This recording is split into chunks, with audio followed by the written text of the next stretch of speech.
da yawan maza ba sa wannan, ban san me yasa ba. Kuma ya tabbata ga nassin manzo Allah sallallahu alaihi wasallam, in ban manta ba hadisan gaba ɗaya suna nan cikin bulugul maram, cewa idan za ku zakke wa iyalinku, ya'ani za ku je wajen su da niyyar jima'i, sai manzo Allah sallallahu alaihi wasallam ya ce ku tura dan aiki. Sahabbai yadda Allah su tabbata a gare su, ka ce yaya za a irin wannan abun kunya a tura dan aiki, a ce ya ce me? To kuma manzo Allah sallallahu alaihi wasallam yana da kalmomi dunkulallu, ce ba abin da nake nufi kenan ba, shine ku yi musu wasa. Wannan shine nassi na farko. Sannan na biyu, nassin na biyu shine idan ya zamanto kun taimaka iyalinku, kuna saduwa da iyalinku, sai ya zamanto kun biya bukatarku, to kar ku tashi. Ya'ani makan, idan kuna saduwa da iyalinku, kana samanta ne ko tana samanka, sai kai inzadi, kar kai irin wannan abin da karnuka suke yi ko dabbobi suke yi. Kana kawowa ɗan karen nan kawai sai mutum wutsil ya tashi ya bar mata ta nuku-nuku, ko kuma ga ku da shegen saurin kawo tsiya, sai ka ce agwagi. Minti 2 minti 3 mutum tsalam ya riga yayi, saboda sanye mai mugun kamu. Cin kwaɗayin tsiya shine kirjin kaza, shine a samun bota, shine rabin madara, indomi, tsire, duk inda wani abin kwaɗayi yake mai sa wato zaƙi da maiko yana nan yana cin shi, amma kuma bai shan magani.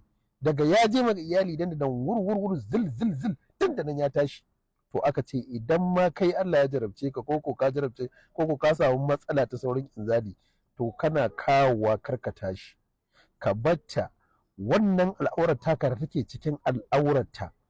Rashin cirewan zai taimaka mata wajen numfashinka, wajen kumburinka.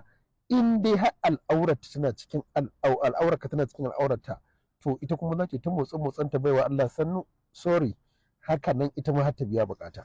Amma dan Allah dan annabi, idan ka fitar ka tashi, bai ka tafi ka barta da shi. Sai ku bar mata da mugun ciwon mara tsiya. Mace ka ganta duk ta lalace, ga mace tana ci tana sha, tana samun kwanciyar hankali a gidan miji, duk wani talauci na rashin abinci ko rashin mai bata da shi sutura, amma kuma wannan abin da kuke raina kuke ganin kawan ba wani abu ba, wallahi tallahi sai sa mace ta lalace duk ta fita hayyacinta. Idan ba mai tsoron Allah bace, sai ka je ka jefa mace a cikin wahala. Kai billahi allazi la ilaha illa ko yau sai da wata ta kawo min korafi, wai mijin ya ce ba ga maza nan da yawa ba, tunda shi ba zai iya ba, kuma da gaske yake. Ni akwai wanda wallahi tallahi yake ce ma matarsa wallahi ya yafe mata ta samu wani namijin ya biya mata bukata, saboda shi ba zai iya ba. Gaban ma ya riga ya mutu ya lalace, amma ya ki sakinta. Tai kuka saboda ba ilimin addini. Dole kun taimaka, ku rika zama kuna karantar mu'amala ta yadda za ku tseratar da matanku. In muka zo muna magana sai aka kamar mun cika magana akan wannan abin.